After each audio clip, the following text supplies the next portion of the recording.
Hello, good evening, everyone. I hope you can hear me.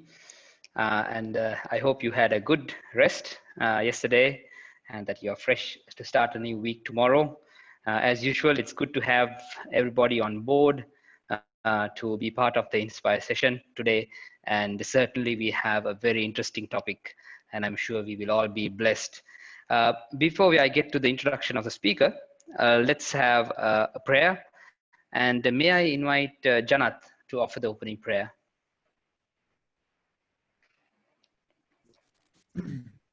අපි ආඥා කරමු. ආදරණීය දෙවියන්නි අද දුන්නා මේ ලස්සන දවසට පස්සෙන් කාර්යයක් ස්තුති දෙපයන්නි. ඒ වගේම දෙපයන්නි විශේෂයෙන්ම වහන්සේ දුන්නා ඔය සෑම ආශිර්වාදයකම වහන්සේ සූතන් දෙනවා දෙපයන්නි. ඒ වගේම දෙපයන්නි ඔබ වහන්සේ ඒ අද දවසේ මේ පණිවිඩය ගෙන යනවා ඔය තිනස්සට වහන්සේ ආශිර්වාද කරන්න දෙපයන්නි. ඔබ වහන්සේ සම්ම සිටින්න දෙපයන්නි. ඒ වගේම දෙපයන්නි ඒ තුලින් අපිට අවශ්‍ය කරන්න ඔය පාඩම් ඉගෙන ගැනීමේ හැකියාව අපට ලබා දෙන්න. මේ සියලුම දැකිලා ඔබ වහන්සේ කනවත් අස්තර බාර වෙන කැපවන්නේ. එදා අප වෙනින් කල්වාරියේදී පිදවා අපගේ එකම ගැලුම්කාර ජේසුස් ක්‍රිස්තුස් වහන්සේගේ උතුම් නාමයෙන්. ආමෙන්. Thank you, Janath, for the opening prayer. So today's speaker is Thilan Weerasinghe. When I look at the list of attendees, most of you know him. I've known him for many, many years, and we have worked on several projects and several fun activities together. He's a person who has knowledge in many disciplines, and one of it is archery. One day I was going in the bus, and I was passing the Sugatadasa Stadium, and I noticed him actually with a bow and arrow, and that's when I knew that he was part of the archery club in Colombo, and he was practicing. So we are very happy that he put the presentation together. He was busy last month and couldn't make it. Let me just remind everyone to keep your mics mute and your videos off while the presentation is on. And when you have questions, just type it in the chat box and I'll read it to Thilanaya at the end of the session. So without further ado, Thilanaya, the time is yours. Let me unmute. Let me ask you to start video, and then you can also share your presentation. Welcome, everyone.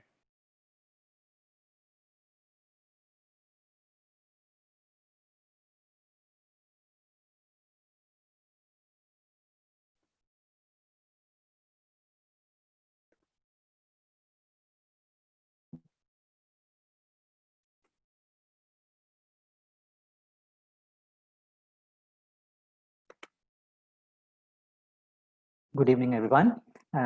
Thank you, Prabhu, for the that you gave me, and thank you for the opportunity of sharing this knowledge with you. And it has been my passion for archery since I was a child. So let me start the presentation. So I'm sure, as you would have seen in the introductory video, I'm sure you would have you know this person, Robin Hood. Now, this is the character that inspired me to become an archer, or to learn about archery, to practice, and to go in this direction. So those days we didn't have a television. Actually, you need to have a special permit to have a television those days. So my neighbors used to have a black and white TV, and I used to go there and watch this TV series. But then I was curious about archery, and then I used to make bows from different type of wood that I can find. But it didn't work out. But then later, even when I was studying at Lakpana, I used to have a bow under my mattress. So even while I was studying, I used to have a bow. But then everything changed after I participated in this Pathfinder camp in 2004 in Bangkok, where I actually shot an actual bow. So my curiosity, I can say that it came to the climax. And when I came back, I went to the stadium and I found this group of people who are practicing archery. And I said, I want to join and practice. So they asked me to come and practice with them. So I had the opportunity of learning from Mr. Mudita Totagamu. He was the national champion at that time. So he was my coach. And while the time was going by, I understood that this is quite expensive sport, because you have to spend a lot on the equipment. With the help of my coach, he showed me a video about making bows and arrows. So I started making my own arrows and bows. So here in this picture, you can see some of the bows that I have made. This is the first bow that I made. And then I have the other bows. And this is the bow that I'm using at the moment. And I want to thank my friends from UK, Pastor Alan Hush, who is also an archer. I got this bow from him. So over time, I had the opportunity of practicing archery and also teaching archery in Sri Lanka as well as in other countries. Especially last year when I went to Malaysia, I was honored to teach the archery class with two of my friends, Pastor Eklisa and Master Guide Simon, again from UK. So we were teaching the archery honor in the camp. Before I go into archery, let me start with the safety rules. The first rule is don't run, walk in the archery range. There are these rules are essential if you are practicing archery, because when you run in the archery range, you might tremble and fall, and there might be arrows stuck in the ground, and there is a high tendency of getting injured. So make sure that you don't run in the archery field, but walk.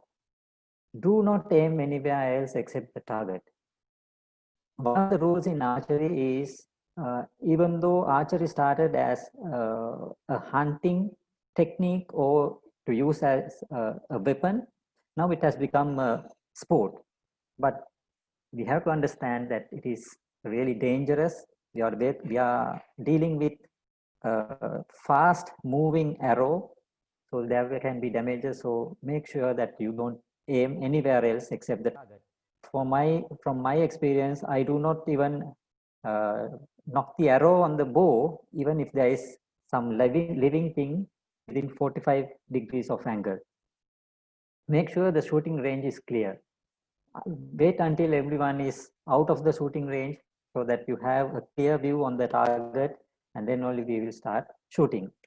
Never shoot targets that are too thin, because the arrows will penetrate through and we will not see where the arrow is going. And then again, the arrows will get damaged if you are using a thin target, especially the back part, the fetching will get damaged. And then always use proper equipment, including shoes, safety equipment, because there are several injuries during the presentation. You will see that there are several injuries that can happen. So to avoid that, we are always asking the participants to use proper safety equipment. And then never use damaged equipment, because damaged equipment not only gives you bad results, but it can also lead into injuries. For example, if you are shooting with a cracked or split arrow, there is a great chance that it will split and hit yourself. So make sure that you don't use damaged equipment. Never dry fire a bow. Now, this is one of the main mistakes that a person who comes into archery does, because when as soon as they get the bow, they will draw it and then release the string. But this is something that you should never do with a bow. You should never release the string without an arrow, because when you release, there is a great force that is coming out of the limbs, and that may snap the limbs or snap the string, and then there will be damage again. So to avoid injuries, never dry fire a bow.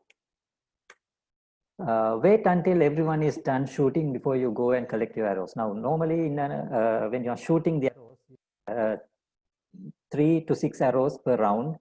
So once you are done, you have to wait until everyone is done with their shooting, so that you can go and collect your arrows.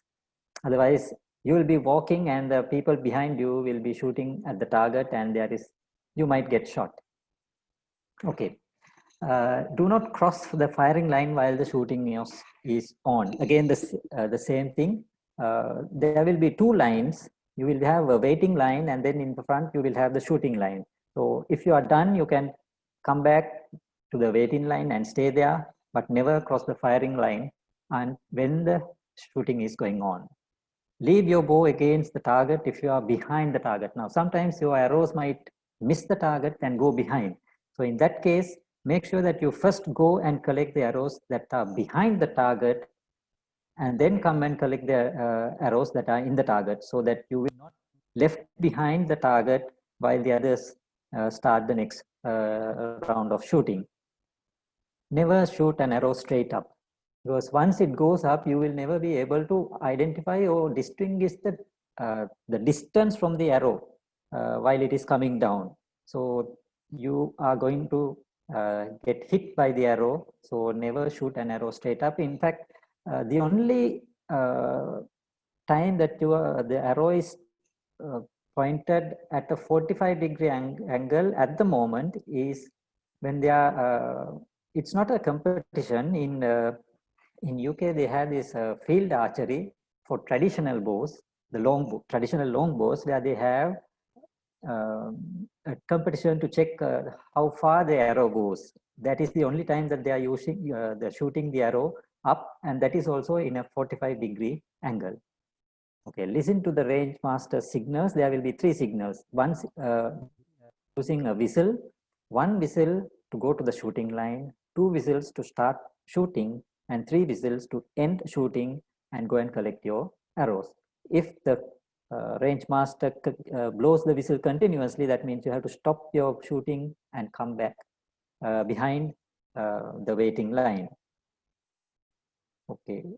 With the safety rules, now we are getting back to the equipment. I'll be talking about the bow and the arrow, and then the parts, each parts of this equipment.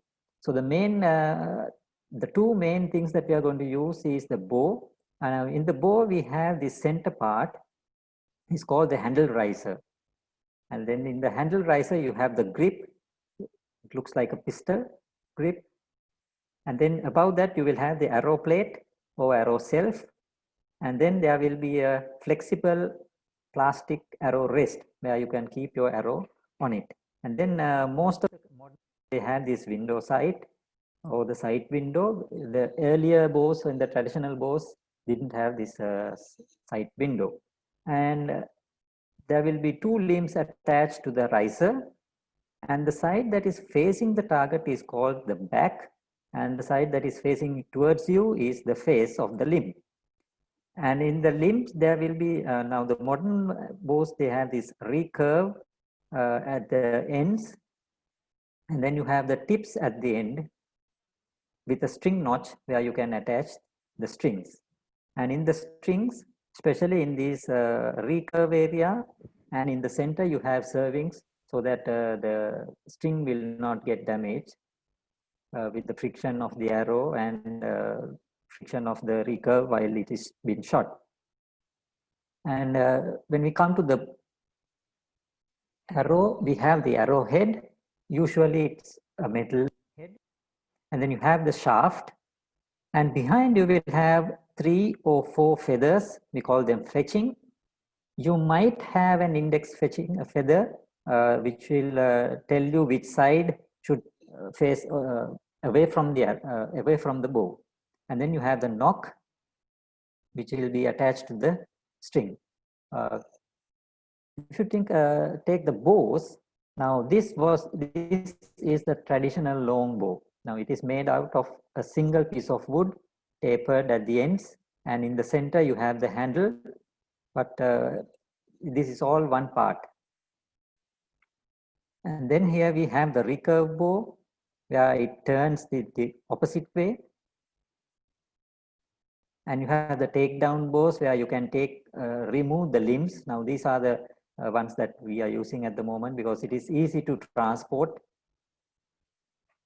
And then this is a special kind of bow that was used in Mongolia and in Turkey.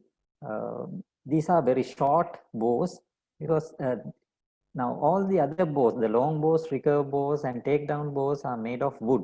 And at the present, they are using plastic lamination for the limbs. But these Mongolian bows and Turkish bows, they don't use wood because they don't have that much of wood in their countries. They are mostly deserted countries. So what they do is they take the horns of antelopes and then they laminate it with sinew. Sinew is the tendon, especially the Achilles tendon of the animals, and they laminate it with the horns of the antelopes, and then at the end they will have a small piece of wood where the string is attached, and in the center also they will have a small handle made of wood. The reason why this bow is important is you can see now the long bow is quite long. It's like maybe 5-6 feet long. But if you take the Mongolian bow, it's about 3 feet long, but it gives the same strength as the same force as the long bow. And then we have this crossbow, which is a shorter version. It is attached to another log, and you have a release mechanism. Usually these crossbows, we can't use it in long ranges. It is used in short range. And the time taken to draw the string and then put the arrow and shoot is it takes longer time than the traditional bows. And of course now we have these compound bows where they use a cam system instead of one string that is used in the other bows. In this they use a cam system, and you have a different release system. So these are the types of bows that can be found if you are planning to come into archery. And one more thing, this is called the yumi. This is the traditional bow that is used by the samurais, especially in Japan. And if you can see now, all these bows the other bows are symmetrical. But if you see this, the yumi, you can see that the upper limb is longer than the lower limb. But when you draw it, both of them gives the same force. So the force will be equal in both sides. So it's so far the yumi is the longest bow that I have come across. But I have never tried it, and maybe in the future, if I get a chance, I'll try the yumi as well. And when we come to the arrows, now these are the types of arrow heads that we use. These are metal heads that are used for target archery. And the one that is here, I hope you can see the arrow, the pointer. This is used for hunting, where the arrow will not penetrate the skin of the animal. It will hit the animal and it will get attached, and it will kind of numb the animal without killing the animal. So these are the type of arrowheads that I use to hit the animals without harming, without penetrating them. And these are the hunting arrows, which I am not using, and I don't think they are allowed in Sri Lanka. The other arrowheads are allowed in Sri Lanka for target practice. These hunting arrowheads are not permitted in Sri Lanka. And if you take the feathers or the fetching, it's used to be feathers, usually the turkey feathers, and even turkey feathers, you will be taking it from the right wing. And then we will have the plastic fetching and synthetic material. Now, when I started archery at Colombo Archery Club, this is the type of fetching that I used, because I was I was doing target archery. But now that I have moved to field archery or traditional archery, I'm not using the synthetic material anymore. I'm using the plastic fetching. And here we have the nocks. Either you can put it inside the arrow if you are using carbon fiber arrows or plastic arrows. And if it is wood, you can put it from outside. So there are different types of nocks available. So depending on the arrow shaft, you have to decide what type of head and what type of nock you are going to use. Going back a little bit to the history, these are some of the arrow heads that was used in the ancient times.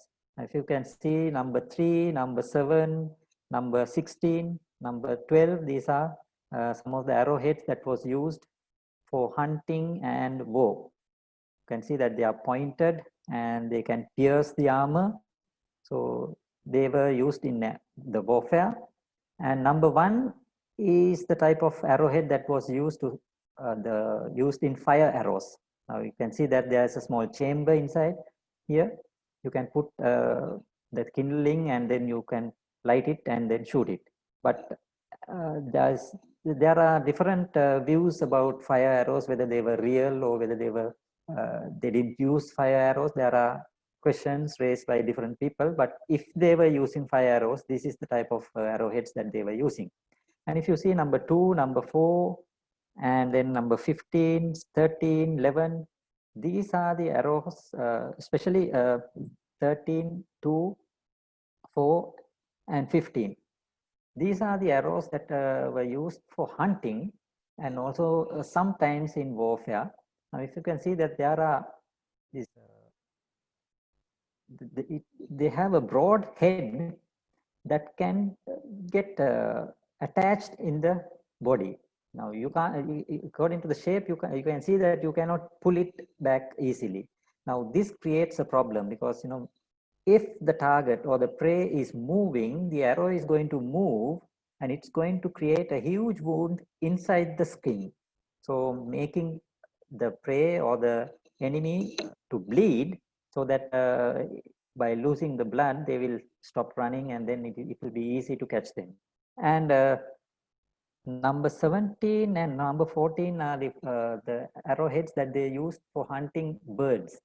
Especially when the bird is flying, instead of piercing them, they use this the arrowheads that are shown in number 14 and number 17, so that when it hits the bird, the bird will fall and then they will go and collect the prey. Interesting arrowheads. These arrowheads are whistling arrows. When you shoot it, it will make a sound.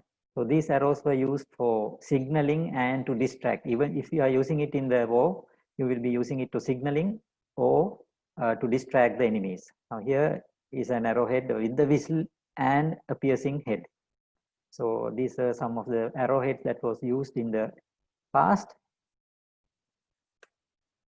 And we'll come to the other accessories.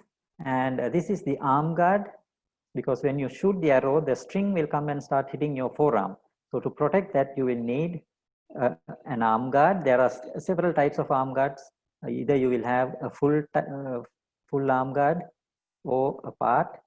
Especially if you go to target archery, they will be using a very small arm guard instead of this arm guard that is covering the entire forearm.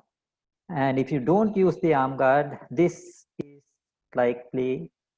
going to be the result of using the bow without the arm guard.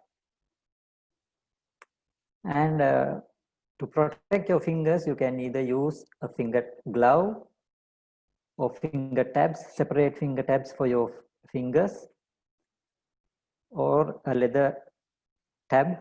Now this is the type of finger tab that I am using at the moment. And if you are going for a leisure activity, and most of these leisure facilities, they will be having this rubber covering around the string, so that you don't have to use a finger tab, because usually you go there and you just go shoot few arrows and come back home, and then maybe you will never shoot an arrow for a long time. So in that case, instead of going for a finger tab, these places, they have this rubber serving around the string to protect your fingers. And then to make sure that your clothes are not in the way of the string, you can use a chest guard, and you will need a quiver to carry your arrows, either in the hip, shoulder, or even attached to your bow. So these are some of the quivers that are available.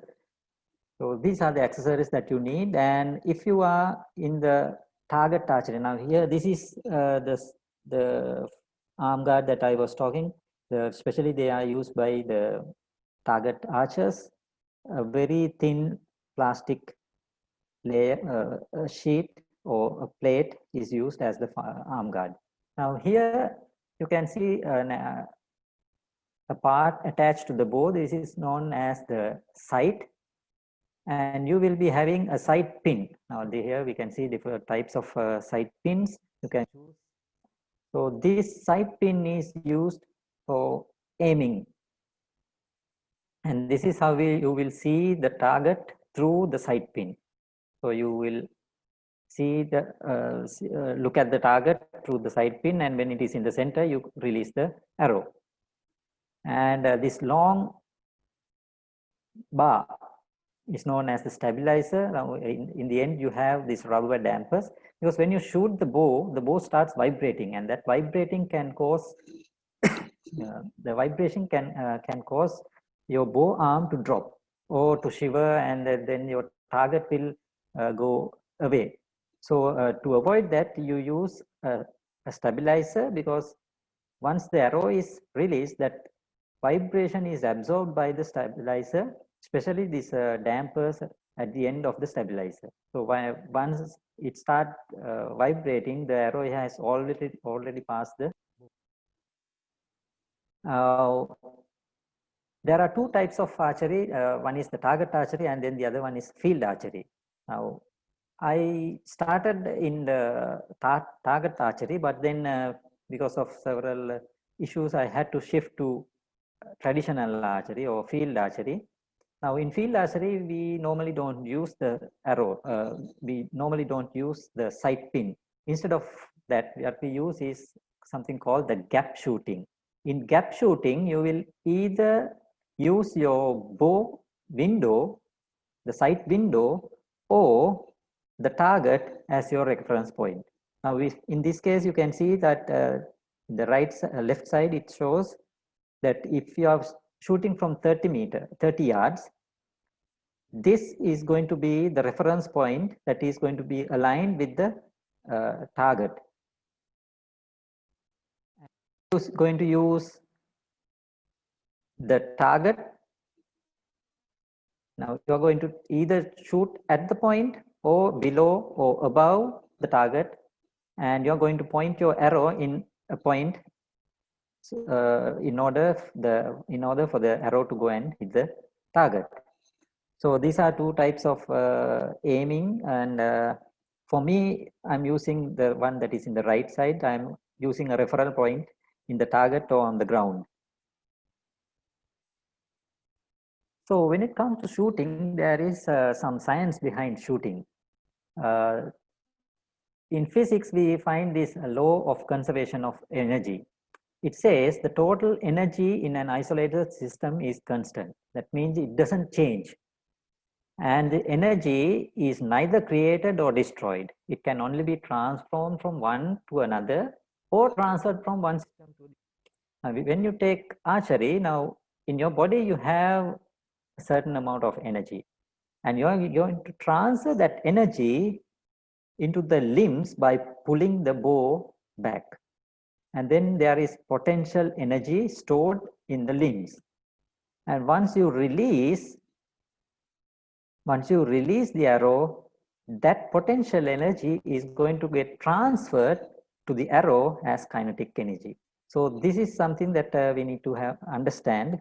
I mean, if you are interested in science, this is what is happening in the bow. And of course, there are some laws in the nature that we have to fight against with if you are an archer. Number one is Newton's first law of motion. It says an object at rest will stay at rest, and an object in motion will stay in motion unless acted upon by an unbalanced force. Now here we can see the arrow is at rest. The arrow at rest, it doesn't move anywhere until you release. When you release, what happens is an unbalanced force by the limbs acts upon the arrow, and the arrow starts moving. And here we can see in the second instant, the arrow is constantly moving. It's moving. The object in motion will stay in motion unless acted upon by the unbalanced force, which is the target. Once it reaches the target, it stops. So this is one of the law in the nature that we have to play against. And then, of course, Newton's second law, I'm not going to go deep into the second law of motion. But what I want to focus is that the summary is, it says the net force of an object is equal to the mass of object and the acceleration. So the speed of the arrow depends on the force that is given by the bow. Now, normally the force we measure it by pounds.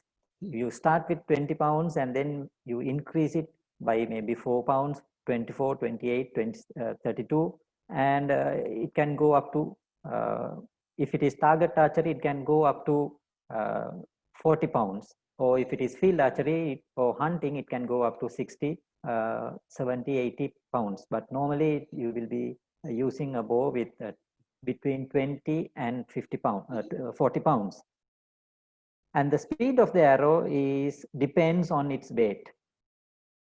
So the lighter the arrow, it will move faster, and if it is heavier, it will move slower. But there is a problem with this. Especially now, when I tried making arrows, I ran into a problem with the mass, because usually standard arrows will weigh about 20 grams, 19, 20 grams.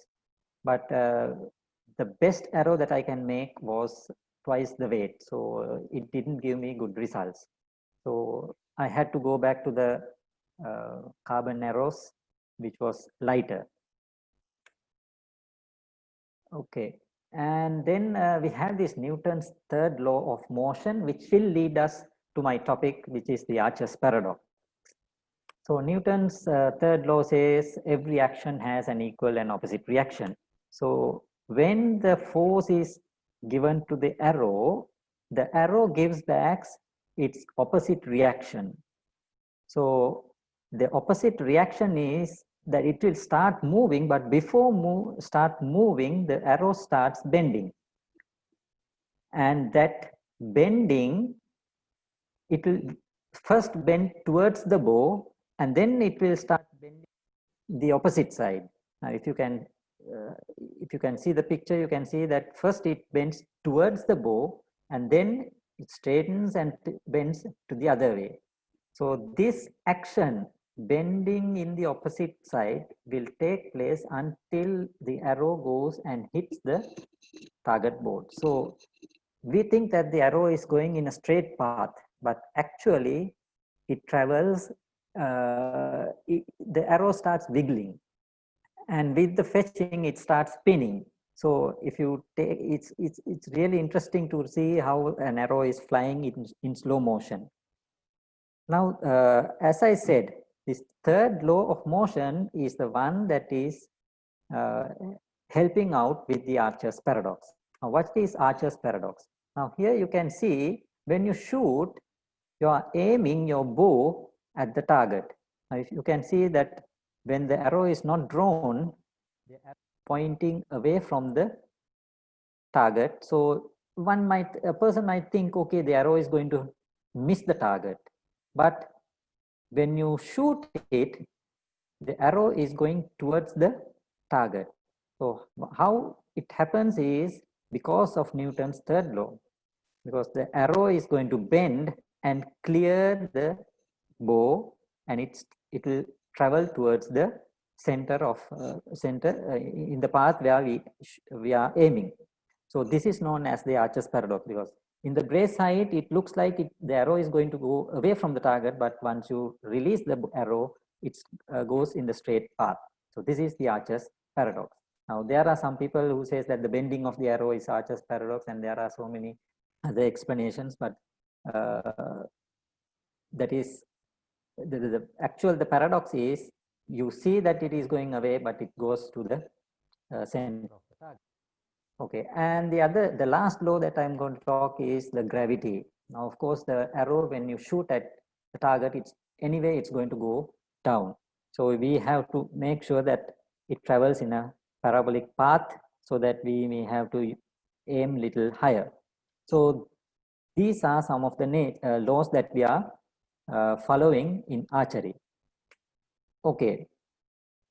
Knowing all these things, a person will get the arrows, they will get the bow, and then start shooting and expecting this result. They will expect, okay, my arrow will hit the bullseye, because I know about the laws, I know about the mechanism, I know about the Archer's paradox, and I know how to, I know about the equipment. Now I can shoot. So if I can adjust and calculate all these things, I can shoot the center. And you will start shooting, and this is the result. You will be shooting all over the target board, and sometimes, most of the time, you will miss the target. Why? Now, all these things that I was talking are things that we cannot control. we cannot control the gravity. We cannot control the forces of nature. We cannot control the natural laws. But there are certain things that we can control. Now, these things are important if you are going to become a good archer. First, how do we stand? We call it the stance.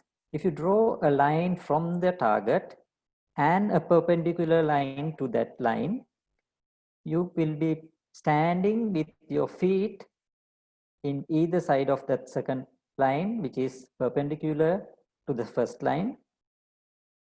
That is called the square stance, where you will be standing in a 90-degree angle with the target. Sometimes some people, they prefer to open their stance. That means you prefer to turn yourself towards the target. That is called the open stance. Well, actually for me, I started with the square stance and then I moved into open stance. But recently I moved back to the square stance because my arrows started going away from the target. So I needed to adjust my stance and bring it back to the center. So your stance, once you start shooting, you should not change your stance. Your feet should be in the exact same position until you are done with your shooting. Because if you start moving around, you will not get the desired results and the arrows are going to go here and there. And then there's something called the drawing. This technique of drawing the string is called the Mediterranean draw or the split finger draw, where you will have the arrow between the index and the middle finger. Now, this is the technique that I'm using at the moment. And most of the time, this is the technique that the people are using, especially with the target. And this is called the 3-under method. If you are a beginner for archery, I suggest that you use this 3-under method, where you keep all the 3 fingers beneath the arrow. And this is again the 3-under method. Here you can see that there's a gap between the arrow and the fingers. So this is called the string walking. But you have to make sure how further you bring your fingers, how far away from the arrow that you're going to keep your fingers. So this is 3-under, 2 methods of using 3-under. And then the Mongolians and then the Turkish community, they have this release technique called the thumb release. Now, I have seen so many people try to hold the arrow with their index and thumb, index and finger, and try to pull the arrow back. No, you will never be able to shoot an arrow by holding the arrow with your index and thumb. But this is the technique where you think that they are using the thumb and index finger to hold the arrow. Actually, they are not holding the arrow. What they do is they wrap their thumb around the string and then lock it with the index finger. And then they start pulling the string behind. I have tried this and it's quite hard. It's quite painful on the thumb, so I did not use it for long. I just wanted to try and see whether it's possible. And then some of the bows, they use this mechanical releaser, especially in the compound boards, and when the poundage is higher, they use the mechanical releasers. So drawing is important. So you have to choose one stance, you have to choose one method of drawing, and you have to practice with the same thing all the time. And then there's something called the anchoring and the anchoring point. Anchoring is where you pull the string to a certain level and hold it before you shoot. Now here you can see this person, the string is touching the nose and the lips. So this is his anchor point. So when it comes to this point, he knows, okay, I am in the correct position, because you have to make sure that the string is drawn exactly the same distance. Every time you shoot, you have to make sure that it is in the same distance that you are drawing. So usually what you do is you take your index finger and the thumb, and then you will feel that there is a small angle here, and you place it below your cheek, below the jaw. So when you place it, you know that it is in the correct place. is known as finger walking technique. Now earlier we had the string walking, this is finger walking. Now this is a high anchor point. Now here this is the low anchor point where you keep the hand below, but here it has come up. Now what he's trying to do is bring the arrow as close as possible to the eye. Now you can see that according to this, he is using his index finger in the corner of the lip as a anchoring point. And here it's the same thing with the string walking technique. Now you can see the distance between the arrow and the eye is changing from each type of anchor. Now here you have a big gap between the eye and the arrow. Here it has narrowed, but here the arrow has come very much closer to the eye. And a similar technique is used in Turkish bows or the Mongolian bows, where you place the thumb along the cheekbone and then you have a referral point in your cheek where you will bring your thumb so that you know that it is in the exact draw length. And the Japanese Yumi, they are using a different technique. I have not used this technique or studied about this technique. Maybe one day when if I get a chance, I will study how they are using the anchor point in this the Yumi bow. Okay, now you know about the main things that you need to understand about your techniques. You know about your equipment, you know about the laws, now you know about the personal techniques. And then what we expect is again to hit the center or hit the bullseye. Unfortunately, you might get a shooting like this. Now, when you get a pattern like this in the arrows, now most of the time, person who is new to archery will want to hit the bullseye or the yellow ring. But if you want to become a professional archer, you should not try to hit the bullseye. You should try to make sure that the group is small. Now here you can see the arrows are in a line, but it goes to the left, which means your bow hand is moving horizontally. And here we can see the arrows are in a group, but it's not in the center. But I call this as a good shot. This is a good grouping because the arrows are closer, and you know that your technique is consistent, and you are doing everything in the exact way. If your stance is the same, if your drawing is the same, if your anchor point, your draw length, everything is the same, this is the result that we are expecting as an archer. Be in the other side. Now, depending on whether the arrows are in the right side or left side, all you have to do is change where you are aiming. If you are aiming the center and your arrows are in the left side, maybe you should aim a little bit left, a little bit towards the right. And if your arrows are in the right and you are aiming the center, aiming at the center, and your arrows are at the right, just aim it a little bit left, then your arrows will come to the center. So as an archer, when you're practicing, the most important thing is not to hit the bullseye, but to make sure that your group is smaller. And then by adjusting the aim or by adjusting the point where you are aiming, you can achieve this type of shooting where all your arrows will come to the center. So, and this is the ultimate mastery of archery, where you shoot the arrow while riding a horse. So mainly in Mongolia and Turkey, you have these competitions where you ride the horse. It's not a gallop, it's actually the horse is running, not at the full speed, but then you will be holding the bow and then you will be shooting the arrows. And there are several types of shooting, maybe like now here you can see that it's a parallel shooting. Sometimes you will have to shoot behind or up. So this is ultimate archery, which is true archery, true horsemanship with archery. Okay, before I end, I would like to give some reference in the Bible. Now here we can see there are several references in the Bible about archery, but I chose 5 of them.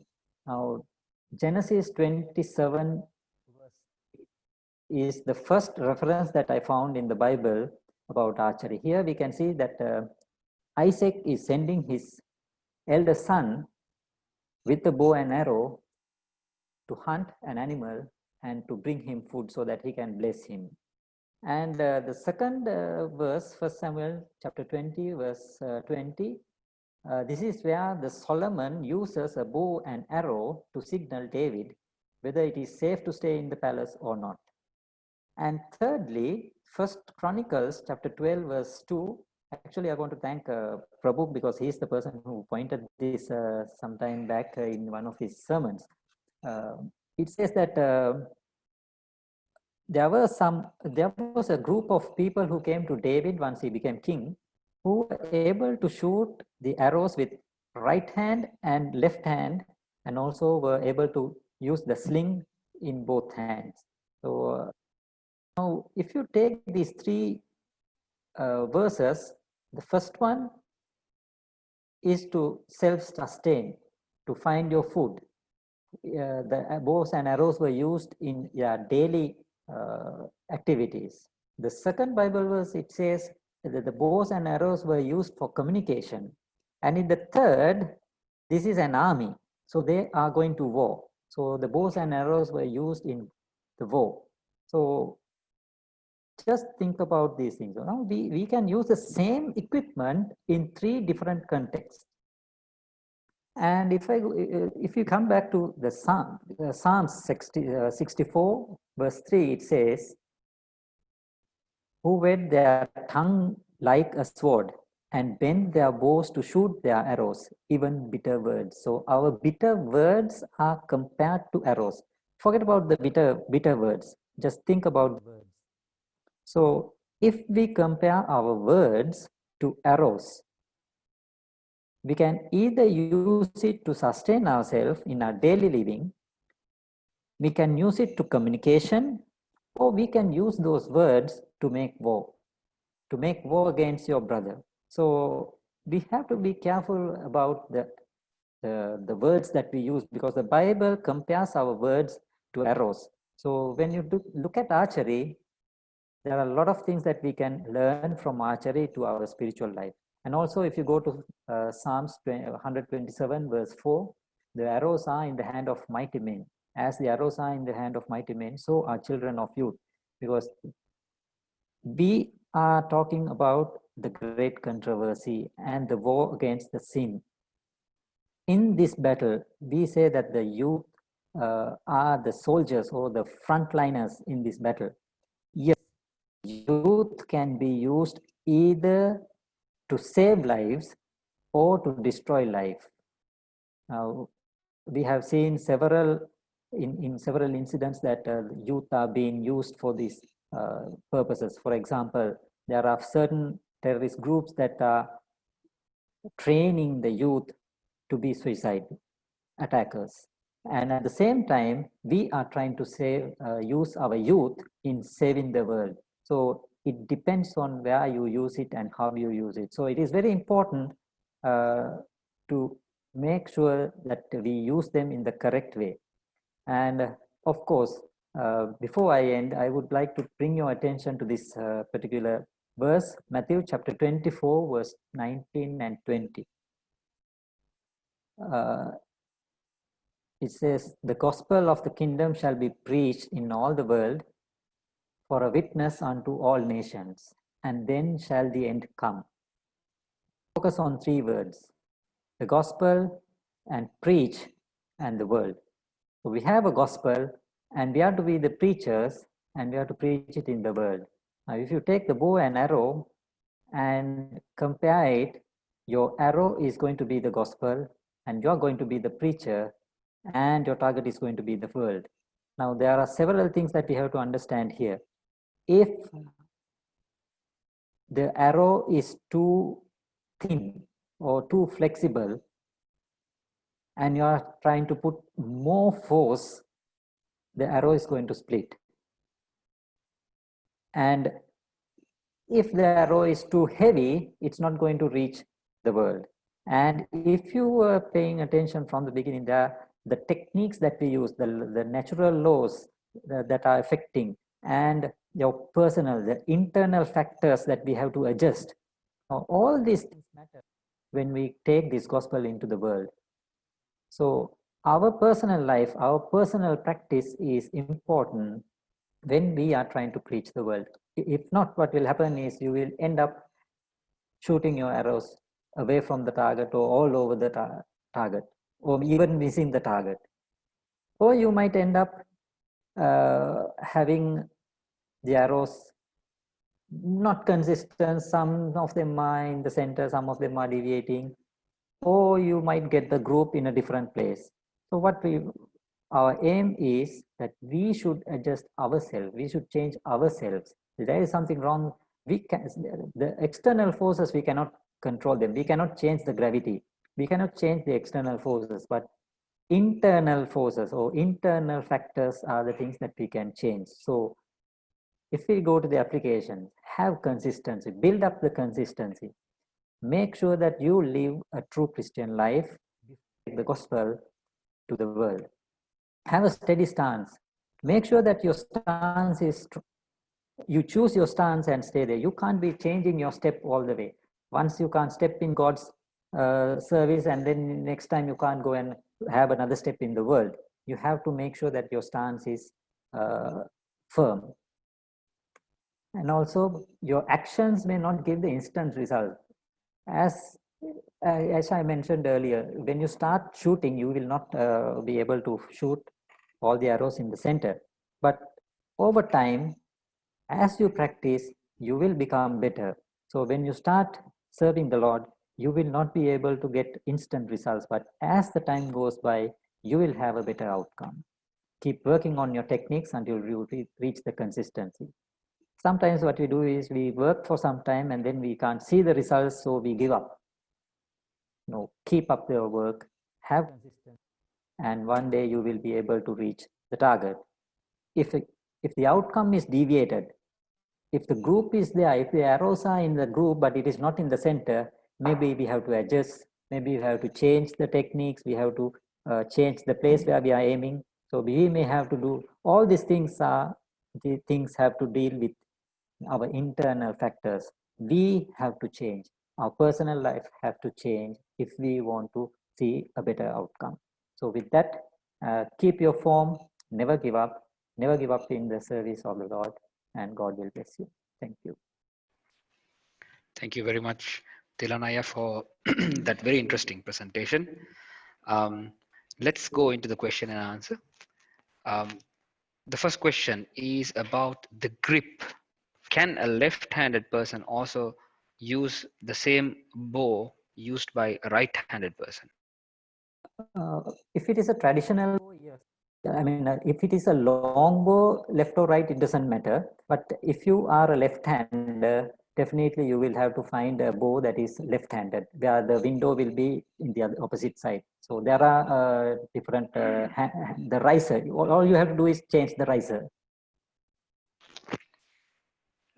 In movies, we see that people shoot more than 2 or 3 arrows at the same time. Is it possible? Yes, it is possible. There are several techniques. I think there is a person called Lance Anderson. He demonstrates about 6 techniques where you can shoot 3 arrows within 1 second. So I think he has he can shoot 3 arrows within 1 second. So it is possible, but all 3 will not be, it's like this. Either you can shoot, you can be a fast shooter. You shoot one, then the next one, and then the next one within 1 second. Yes, it is possible. Maybe the question, according to the question, maybe what they are asking is you keep 3 arrows in the string and then shoot. Yes, that is possible, but you have to understand the law of the nature. The bow, it gives the force, but then that force will be transferred to 3 arrows. So instead of 1 arrow, you are transferring it to 3 arrows, which makes only 1/3 of the force is going to the arrow. So I don't think that will be efficient enough. because the more arrows you have, you can have up to 10 arrows. I have seen people trying with 10 arrows, but sometimes it will not be efficient. How many arrows can you fit in a quiver? That depends. That depends. Normally in the target archery, what we use is 6 arrows. You can go up to 24 arrows, and depend on the size of the quiver. But usually they will go for like 24, 36 arrows. My coach used to have 24 arrows in his quiver, but the maximum that I have had is 12. How can we use skills like this to be a witness to others? Well, as I said, I was a member in the Colombo Archery Club. At that time, Colombo Archery Club was the top archery club in Sri Lanka. But I was able to participate in one national game, that was in the team game, which I didn't score well. But I did not have the opportunity of participating in archery tournaments after that, because usually they have it on the weekend, so Saturday and Sunday. Saturday they will have the usual rounds, and Sunday there will be the ranking or elimination rounds, where you need to have the Saturday score to come into the elimination round. So I was not able to, I didn't go for the competitions after that because of this issue. And that is why I came to traditional archery instead of target archery. Because if you are doing target archery, you have to go to competition. But traditional archery, you can do it as a hobby. You can make your own targets, you can make your own goals, and sort of things. And the second thing, how can we apply it in our spiritual? Was it the question? Yeah, spiritually. Well, that is one witness that I have, and the other thing is, I think I was having a chat with my friend from England. Why do we have this honor for archery but not for shooting? And if you look at it, shooting does not require strength as archery, because archery you need to have a good upper body strength in your upper body, draw and hold. So you need physical fitness. So maintaining your fitness is important as a Christian. So that is one thing. And the second thing is, during the times of trouble, this might be, I'm not saying that it is going to be, but this might be a useful skill to find your food if you have to leave the cities and if you have to stay in a remote area. Maybe this might help you in your life. So depending on these two, I think this skill is going to help us as Christians. Thank you very much, Thilan, for that interesting presentation. It was certainly an eye-opener. I didn't know so much about archery, and I'm sure the audience was also blessed. Let me announce that next week, 12th of July, the presenter will be Pastor Weerasinghe. We are yet to confirm the topic, but he's a very interesting presenter, and I'm sure you will like his presentation. So 12th of July, put it in your calendars. Make sure you are with us. Make sure you invite your friends, and the presenter will be Pastor Weerasinghe. Once again, I want to sincerely thank Thilan for taking time to prepare the presentation, and then also to present it in such an interesting way. And I'm sure we can have many more topics coming from him in the future. Let's end with a prayer. Let me try to maybe invite Visakakka. Can you hear us? Maybe Visakakka can offer the closing prayer.